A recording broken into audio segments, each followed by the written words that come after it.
Hello everyone, welcome to Rotap. My name is Santosh, and first of all, let me congratulate all of you because SEBI intimation, advance intimation is out, and you all must be aware with that by now. I know this thing, right? तो आप लोग खुश तो बहुत होंगे, but खुश होने के साथ साथ आप लोगों को पढ़ाई करनी है। अब पढ़ाई में एक गियर इंक्रीज करना है, ठीक है? तो जो हमने टॉप 5 MCQs की सीरीज लाए थे, इसमें we are going to do costing of service sector in today's class. तो कॉस्टिंग के लिए आप लोग फाउंडेशन सीरीज भी कर लेना, जो यूट्यूब में फ्रीली अवेलेबल है आयोटैप के चैनल पे। मैं आप लोग को एक बार दिखा देता हूँ, उससे उसको देख के आप लोग ये कह सकते हो कि हाँ आपको कॉस्टिंग आती है, ठीक है? तो मैं आपको एक बार आइडिया दे देता हूँ कि कहाँ पे मिलेगी वो प्लेलिस्ट। जब आप ये यूट्यूब चैनल खोलोगे तो प्लेलिस्ट वाले सेक्शन में आप अगर जाओगे तो आपको कॉस्टिंग की प्लेलिस्ट दिख जाएगी, ठीक है? Clearly it is visible. So यहाँ पे अगर आप फुल प्लेलिस्ट देखोगे तो यहाँ पे फाउंडेशन सीरीज देखो लिखा हुआ है ना? तो ये 1 to 8 आपको करनी ही करनी है अब, क्योंकि अब कोई चॉइस नहीं है। आपको कॉस्टिंग के बेस को स्ट्रॉन्ग करना ही पड़ेगा, उसके लिए ये बहुत इंपॉर्टेंट सीरीज है। सो पार्ट 1 से लेके पार्ट 8 तक आपको कवर करने हैं। उसके बाद आप इतने कैपेबल हो जाओगे कि आप कह पाओगे कि आपको कॉस्टिंग आती है। और ये जो 5 MCQ ये तो करने ही करने हैं, ये तो छोटी छोटी क्लासेस है, ये तो आप सब कर लोगे आराम से, लेकिन उसको भी करना है। यही सबसे ज़्यादा इंपॉर्टेंट है, क्योंकि इसमें क्वेश्चंस के साथ साथ अंडरलाइंग कॉन्सेप्ट को बिल्ड किया गया है, वो भी फाउंडेशन के साथ, बेसिक के साथ। तो फाउंडेशन स्ट्रांग होगी तो आप एडवांस लेवल के क्वेश्चन भी कर लोगे एग्जाम में, वरना नहीं हो पाएंगे, ठीक है? तो ये ध्यान देना है सबको। चलो, so now without wasting any time, let's directly jump to the first question of the day with regard to the costing of service sector. First question says, which method of costing is suitable for industries like canteen, electricity, hospitals, etc. So हम service costing का कहाँ use करते हैं? Service costing is a type of method of costing है, and we have discussed multiple times that depending upon the nature of the business activity, the method is going to be decided, isn't it? तो अगर हम service industry की बात करेंगे तो वहाँ पे क्या यूज़ करेंगे? हम सर्विस कॉस्टिंग यूज़ करेंगे, isn't it? So let's read out the option. Output costing, operating costing, process costing, contract costing. See, these are not the answer. This is the answer. But आप मुझसे कह सकते हो sir, अभी आप कह रहे थे सर्विस कॉस्टिंग यूज़ करेंगे, अब आप कह रहे हो ऑपरेटिंग कॉस्टिंग। सही आंसर है। सर्विस कॉस्टिंग का ही दूसरा नाम ऑपरेटिंग कॉस्टिंग है, ठीक है? ठीक है, clear? So operating costing you are going to use. Option number B is your correct answer. तो सर्विस कॉस्टिंग बहुत इजी टॉपिक है, बहुत ज़्यादा डिफिकल्टी नहीं होगी आप लोगों को इसको करने में। Second question says composite unit, composite cost unit for a hospital is what? So first of all, let's try to understand what is this composite unit. See, composite unit made up of two measurement of units. When we try to basically measure the cost of the service sector na, so we have the cost unit, we can have the cost unit as the composite unit. I'll give you an example. See, we for example, let's say in the transport sector, आपने auto लिया, मान लेते हैं आपने auto लिया, ठीक है? और वो मीटर पे चलता है, जैसे मुंबई वगैरह में मीटर पे चलते हैं ऑटो। तो हम और आप, जैसे मान लो आप लोग तीन दोस्त हो, आप लोग तीन दोस्त हो, ठीक है? ABC। आपने ऑटो लिया, ऑटो वाले से कहा आप मीटर में चलो और 2 किलोमीटर की जर्नी है, और this auto charges basically 10 rupees per kilometre. Let's take an hypothetical example, ठीक है? अब आप लोग बहुत चालाक थे, आपने कहा कि हम 3 लोग हैं, आप 10 रुपीज़ पर किलोमीटर चार्ज करो, 2 किलोमीटर के हम आपको 20 रुपये देंगे। तो ऑटो वाला फुद्दू थोड़ी है, वो भी इंटेलिजेंट है, वो क्या कहेगा? नहीं, आप लोग 3 लोग हो और जो मैं चार्ज करता हूँ 2 rupees 10 rupees per kilometre, it is for 1 passenger. पर पैसेंजर पर किलोमीटर चार्ज है 10 रुपीज़ पर किलोमीटर।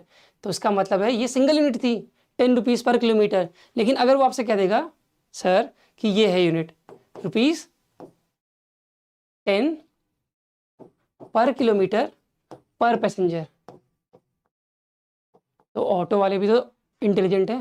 अब आपको 20 रुपये में काम नहीं चलेगा, आपको 60 rupees you have to give to him. So this is composite unit. Here we are measuring cost unit by combining two units, that is one for kilometer and one for passenger.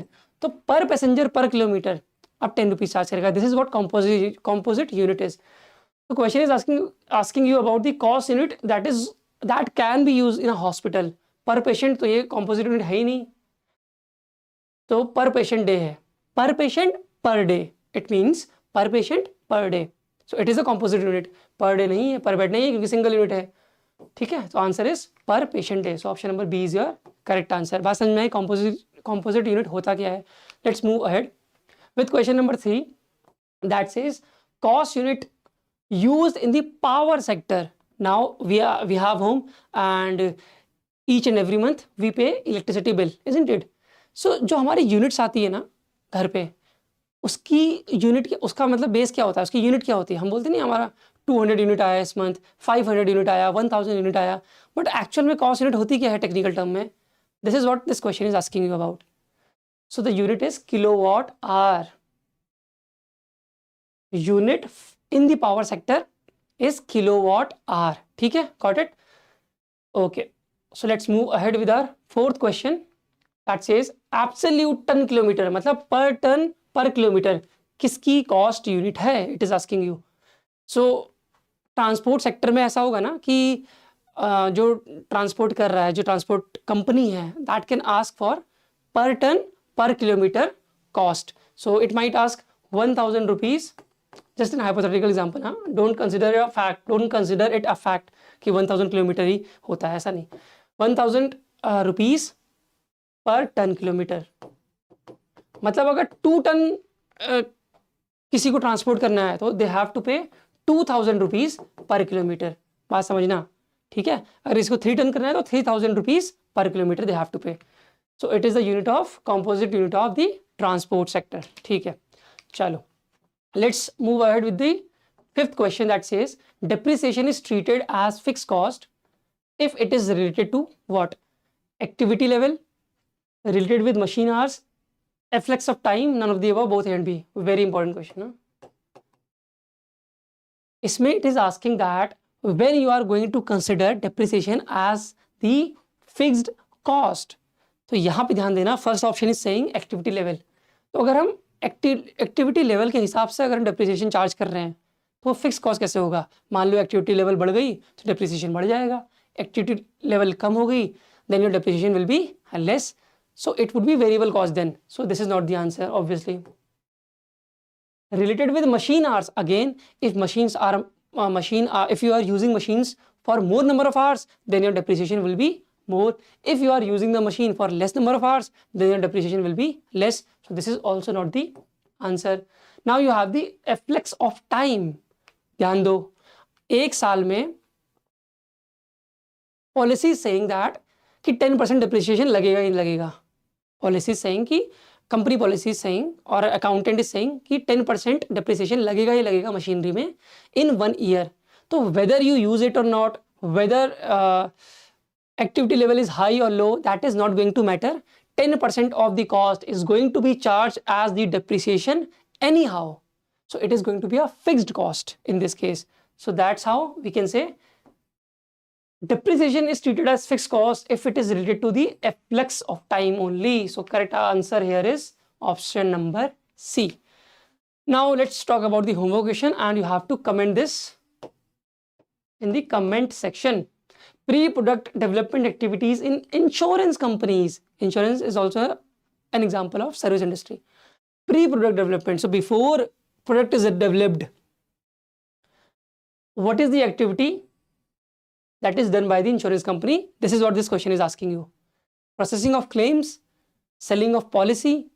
Before product development, please pay attention. Selling of policy, provision of conditions, policy application processing and insurance amount disbursement. So you have to find out which is the activity which is to be done before the product development stage, right? So you have to comment this thing in the comment section and I will let you know what the correct answer is in the comment section only. Okay, so that's all for today's lecture. We are going to meet in the next lecture. Tab tak ke liye tata bye bye. Thank you.